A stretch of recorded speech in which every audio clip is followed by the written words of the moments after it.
Mesdames, Messieurs, bonjour et bienvenue à cette édition d'information de 13 h sur Canal 7, votre chaîne panafricaine. Tout de suite, le sommaire de ce journal. Violences commises au Burundi depuis le début du mois d'avril. Bientôt un examen préliminaire de la Cour pénale internationale. Les hommages à Papa Wemba se poursuivent à Kinshasa. Après Assalfo, président du FEMOA, c'est au tour des amis du roi de Molokai de saluer sa mémoire. La Tanzanie continue d'accueillir les réfugiés burundais. Environ 120 à 150 personnes y arrivent chaque jour, selon le HCR. Voilà pour la vitrine de ce journal. Une fois encore, bienvenue. De la justice en ouverture de ce journal et comme annoncé au sommaire, le Burundi, la procureure de la Cour pénale internationale Fatou Bensouda a annoncé hier lundi l'ouverture d'un examen préliminaire sur les violences commises au Burundi depuis avril 2015. Des détails dans ce reportage d'Eva Mbala.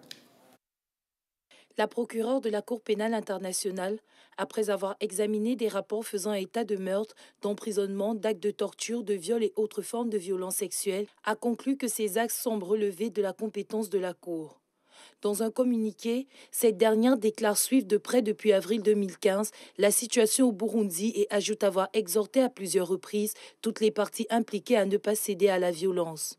Fatou Bensouda prévient que les personnes qui commettraient des crimes relevant de la compétence de la CPI pourraient être tenues responsables à titre individuel. Selon elle, un examen préliminaire sert à déterminer s'il existe une base raisonnable pour ouvrir une enquête.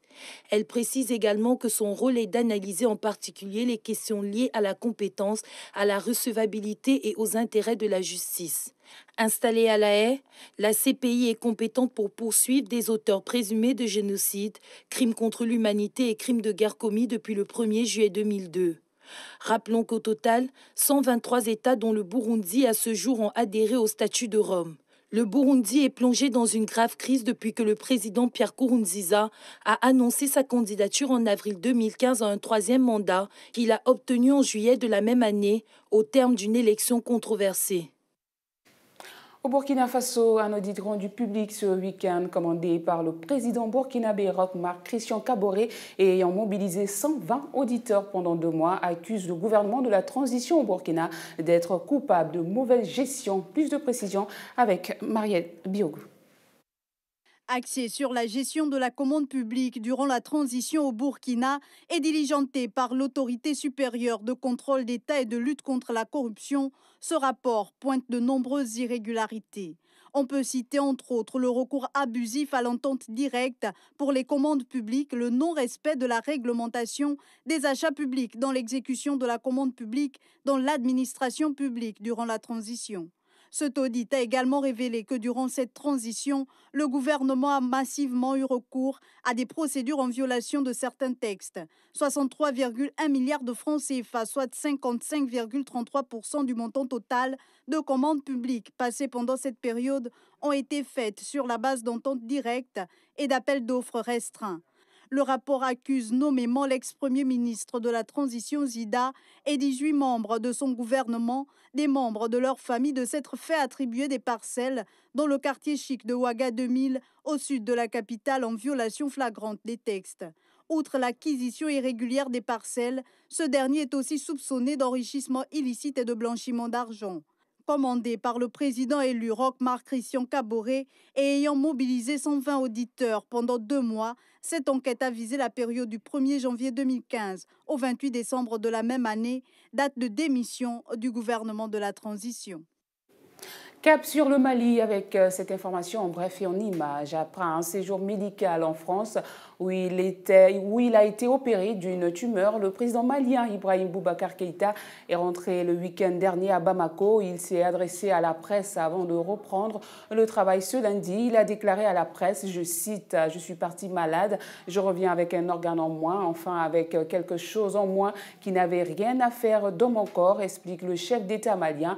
Une opération dont on m'a dit qu'elle durera d'habitude 3 heures. Elle a duré 1h15 sans aucune suite post-opératoire et je vois que les chirurgiens m'entendront. Dès le lendemain de l'opération, je pouvais déjà me lever. Fin de citation. Ce lundi 25 avril, le président Ibeka s'est rendu au travail. Il faut dire qu'avant, il aura vraisemblablement du pain sur la planche car entre-temps, les dossiers se sont accumulés. Au Gabon, la province de Logoué-Lolo a vibré le week-end au rythme de la célébration du 48e anniversaire du PDG. On différé une mobilisation effective des militants de ce parti de masse, mais aussi des partis amis. Patricia Mouélé sur les images de Guy Martial, raponiste. PDG oyez! PDG oyez! Le CDI Paul Kouya de Koulamoutou plein à craquer avec cette mobilisation monstre des militants, sympathisants et partis amis du PDG. L'occasion était propice, le 48e anniversaire du Parti démocratique gabonais en différé dans la province de Logoué-Lolo, cette province au bord de la Boinguidi où ce grand parti prend sa source.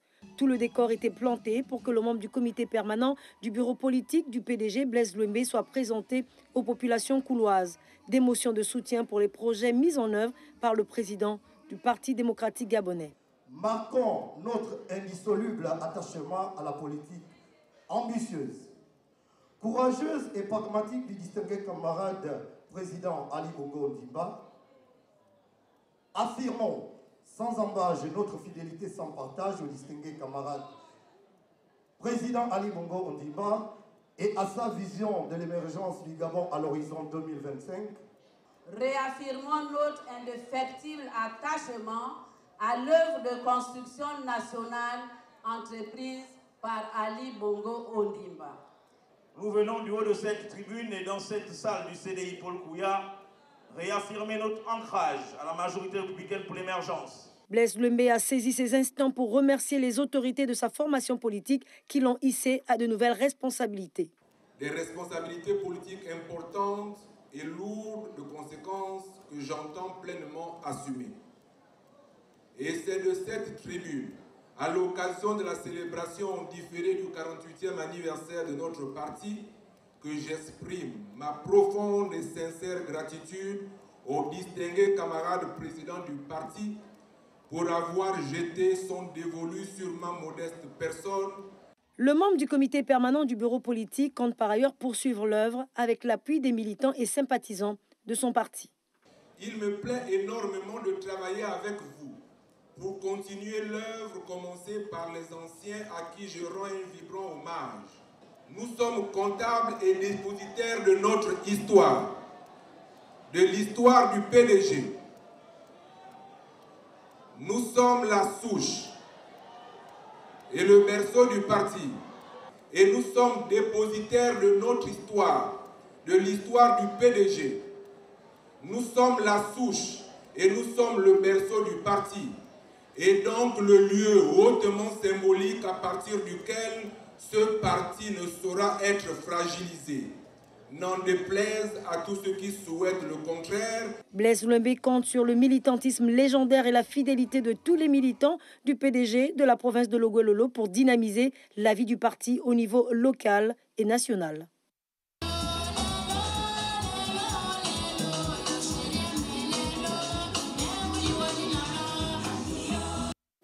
Au Gabon, nous y restons. Dans le cadre des prochaines élections présidentielles et législatives, la coalition de la société civile gabonaise a tenu hier matin à Libreville un point de presse afin de s'insurger contre la montée au créneau de certains leaders politiques de l'opposition gabonaise qui attisent la haine et la violence lors de leurs différentes sorties de pré-campagne pour la prochaine présidentielle. Ahmed Ebogo pour le point. Lors de cette rencontre avec la presse, les membres de la coalition de la société civile gabonaise ont clairement exprimé leur mécontentement à l'endroit des propos qu'ils qualifient d'haineux tenus par certains leaders politiques de l'opposition.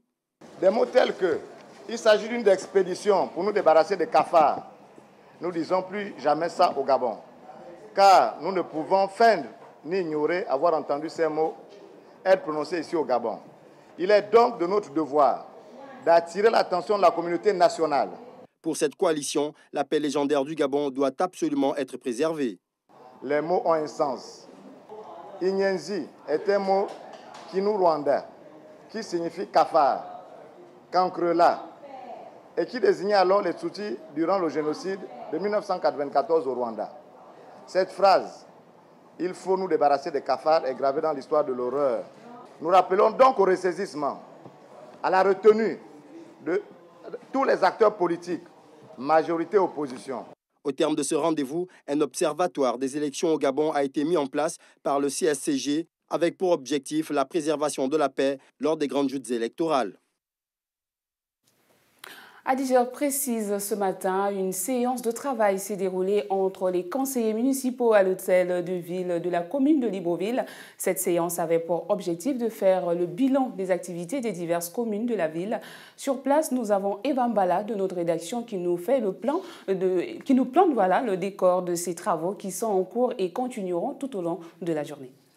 Judith, effectivement, nous sommes en direct de l'hôtel de ville de la commune de Libreville où s'est tenue très tôt ce matin à 10h précise une séance de travail entre la mairesse de Libreville et les conseillers municipaux. Cette séance consistait, à faire un point, un bilan sur les activités 2015 et éventuellement voter un budget pour l'année 2016. La séance de travail va reprendre dans l'après-midi et nous y reviendrons dans nos prochaines éditions d'information pour vous faire un point final sur cette journée de travail. C'était Eva Mbala en direct de l'hôtel de ville de la commune de Libreville sur les images d'Alexina.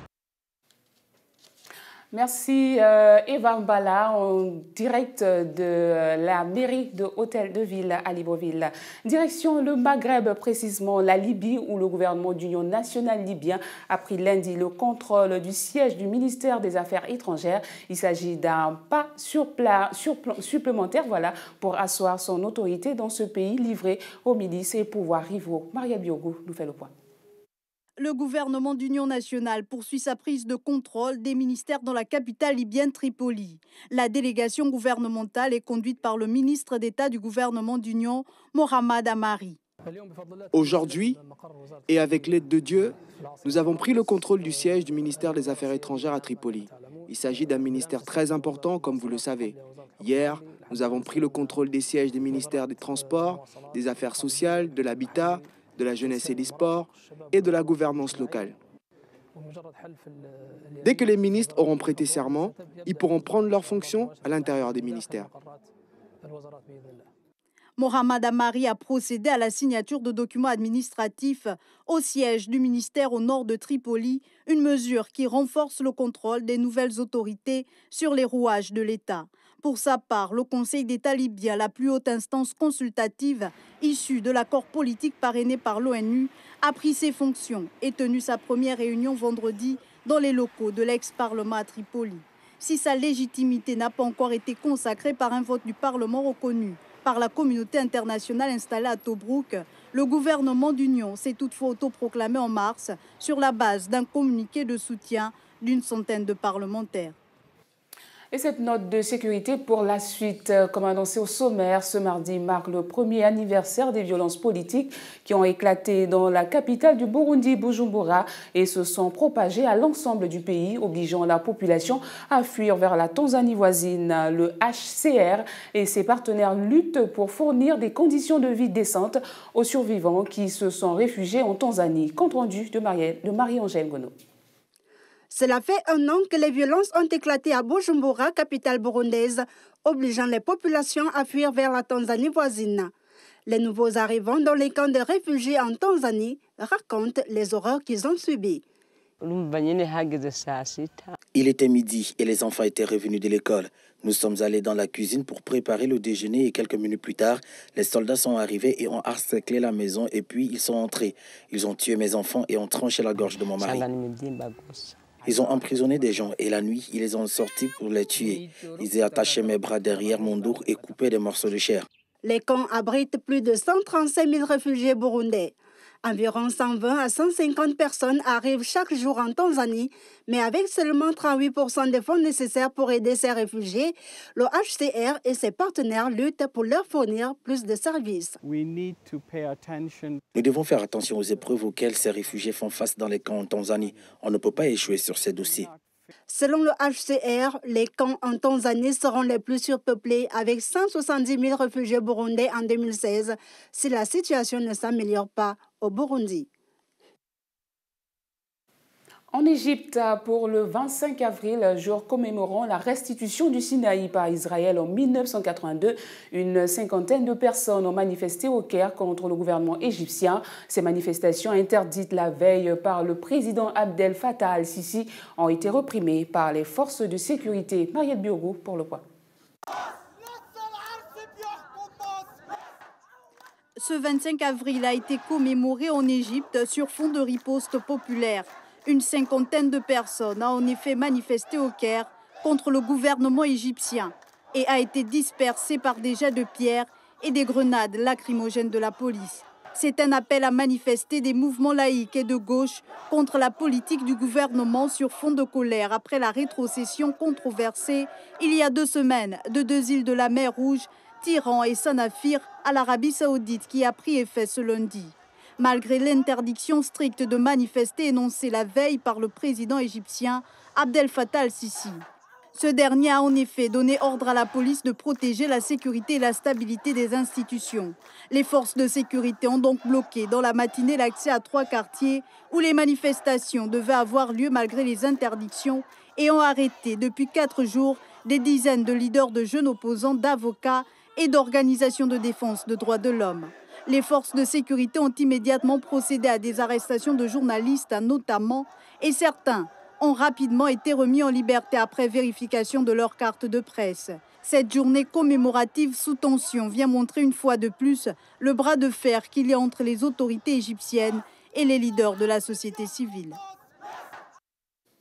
Et on en parlait déjà hier, la journée mondiale du paludisme a été célébrée ce 25 avril au Gabon sous la thématique retenue cette année par l'Organisation mondiale de la santé, à savoir en finir définitivement avec le paludisme. Le reportage est signé Eva Mbala.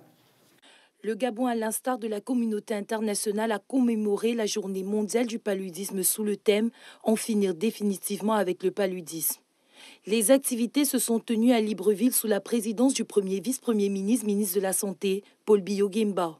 Oui, il faut en finir définitivement parce qu'en effet, le paludisme est l'une des maladies les plus mortelles dans notre pays. C'est la première cause de maladie au Gabon, devant le VIH-Sida et les autres maladies. Au Gabon, pour mieux contrôler cette maladie, l'État a mis en place, depuis quelque temps déjà, un programme national de lutte contre le paludisme, dont la mission principale est d'assurer la couverture universelle de toutes les interventions de lutte contre cette maladie sur tout le territoire national. L'événement a rassemblé les hauts cadres du gouvernement gabonais, le représentant de l'OMS et de Total Marketing, mais aussi des élèves et des habitants de la commune d'Akanda. Au Gabon, le paludisme demeure encore la première cause de mortalité dans toutes les tranches d'âge et constitue la principale cause de mortalité chez les enfants de moins de 5 ans.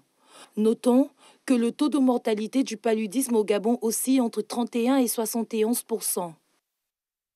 La page culturelle de ce journal s'ouvre avec les hommages qui ne cessent de se multiplier sur le continent depuis le décès de Papa Wemba à Kinshasa dans le quartier Matongé, décoré de branches de palmiers en signe de deuil. Les amis du roi de la Sape ne manquent pas de valoriser le roi de Molokaï. Roland Diakou s'en fait l'écho.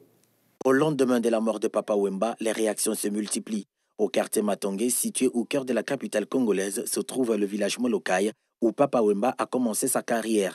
Ses fans évoquent ces chansons qu'ils entonnent à longueur de journée en hommage au roi de la rumba congolaise. Parmi les artistes musiciens, c'était le seul qui avait, peut-être à part les autres, qui évolue beaucoup plus en Europe, le seul parmi nous, de notre génération, avec, par rapport à la rumba congolaise, qui avait atteint un niveau sur le plan international que nous autres n'avons pas pu atteindre.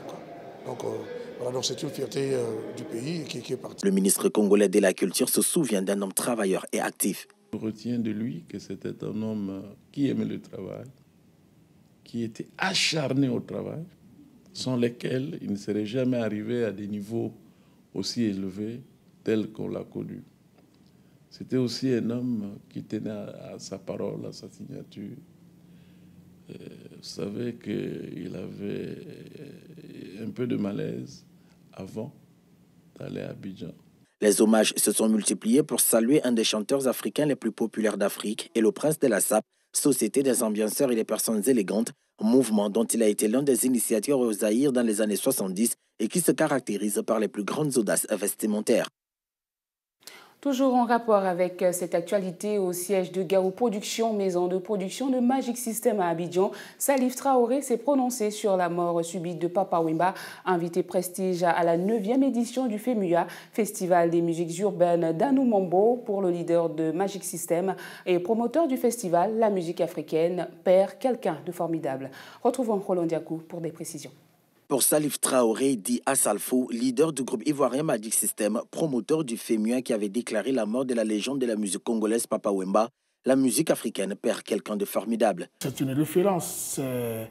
En Afrique, je vous disais que c'est quelqu'un qui a marqué la modernisation de la musique africaine. Il fait partie des pionniers.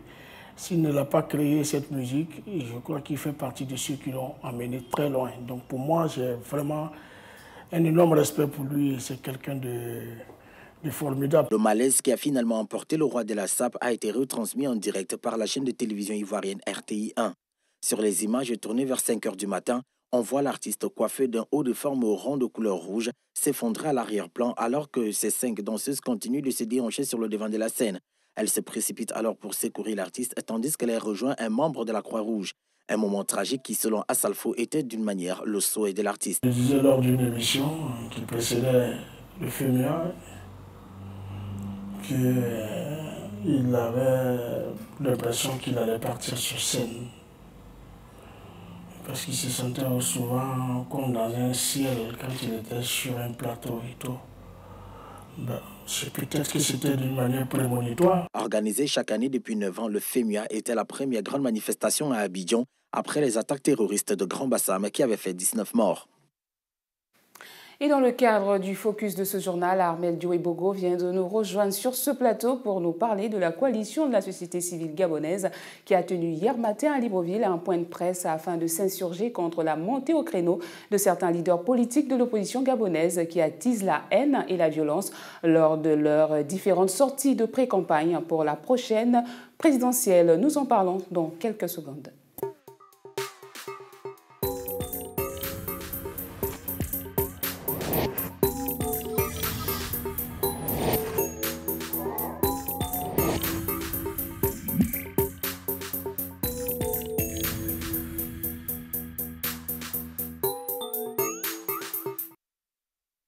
Armel Dioé-Bogo, bonjour. Bonjour Julie. Merci de nous rejoindre sur ce plateau. Alors, sur cette question de la coalition de la société civile gabonaise, pouvez-vous nous dire exactement c'est quoi? Qu'est-ce que c'est que la société civile? Alors, Judith, pour une compréhension plus claire, je vais vous lire ce qui suit. C'est quoi la société civile? Il faut savoir que la société civile est un regroupement des organisations syndicales et patronales, des organisations non gouvernementales, c'est-à-dire des ONG, des associations professionnelles, des organisations caritatives, des organisations de base, des organisations qui impliquent les citoyens dans la vie dans la vie locale et municipale avec une contribution spécifique des églises et des communautés religieuses. Donc vous comprenez là que ce regroupement effectivement d'associations et d'organismes bénéficie, n'est-ce pas, d'une certaine crédibilité, d'une certaine confiance, d'une certaine bonne moralité, surtout pour des questions liées à la sûreté nationale, des questions liées à l'État, des questions liées au social, des questions d'ordre communautaire. Donc, c'est une structure, n'est-ce pas, qui vise à répondre à des questions relatives à l'ensemble. Donc, c'est un peu ça, la société civile. Alors, comme on parle là de la société civile, quel est exactement son rôle ? Le rôle de la société civile est celui de fédérer, effectivement, fédérer les fils d'une nation, comme le cas du Gabon. Son rôle est de répondre aux nombreux défis, n'est-ce pas, dont tout le monde fait face, notamment un peu pour la question de la prochaine présidentielle. Donc, leur rôle, c'est celui-là, effectivement, de communier avec tout le monde, de lancer le vivre ensemble, de ne pas séparer les uns les autres, de ne pas séparer les fils et filles d'un pays. Au contraire, de tenter comme ça de trouver des pistes de solutions lorsqu'il y a des problèmes. Alors, est-ce qu'il y a lieu de penser que la réaction aujourd'hui de la société civile gabonaise peut connaître un écho défavorable ? Pas du tout, pas du tout. C'est bien au contraire. Leur réaction devrait connaître un écho favorable. Seuls les aveugles, seules les personnes, effectivement, qui n'aiment pas leur pays pourraient tourner le dos à leur appel. Ils ont fait un appel national et un appel international, et cela me donne même l'occasion de penser à ce philosophe et écrivain français Jean-Jacques Rousseau qui disait, qui demandait aux gens effectivement de ne pas écouter les trompeurs, car les fruits, n'est-ce pas, n'appartiennent pas à une seule personne, les fruits appartiennent à tout le monde et la terre appartient également à tout le monde. Les fruits ici, ce sont un peu tout ce dont les Gabonais peuvent bénéficier pour leur bien-être, et la terre ici, c'est le Gabon, un Gabon qui appartient à tout le monde. Donc, en fait, c'est un appel de paix, de rassemblement. C'est un appel de paix, c'est un appel. Ils l'ont signifié dans le reportage que l'on a vu tout à l'heure. Ils ont demandé de proscrire certains propos xénophobes, certains propos qui visent, n'est-ce pas, à plonger le pays certainement dans une hécatombe dont on ne connaîtra véritablement pas l'issue. On l'a vu dans certains pays, ils ont pris l'exemple tout à l'heure. Donc c'est un appel à la paix, un appel qui demande effectivement de fédérer tous les enfants du pays, même si les opinions divergent. Merci Ahmed Dioé-Bogo d'être passé sur ce plateau pour nous emmener, pour nous apporter des précisions sur cette réunion de la société civile qui appelle à la paix au niveau de la République gabonaise. Voilà, c'est sur cet entretien que nous refermons ce journal, mais avant le rappel des principaux titres qui l'ont constitué. Violences commises au Burundi depuis le début du mois d'avril. Bientôt un examen préliminaire de la Cour pénale internationale. Les hommages à Papa Wemba se poursuivent à Kinshasa. Après Assalfo, président du FEMOA, c'est au tour des amis du roi de Molokai de saluer sa mémoire. La Tanzanie continue d'accueillir les réfugiés burundais. Environ 120 à 150 personnes y arrivent chaque jour, selon le HCR. Voilà, c'était le journal de la rédaction. Merci d'avoir été des nôtres et bonne suite de programmes sur Canal 7, la télévision panafricaine.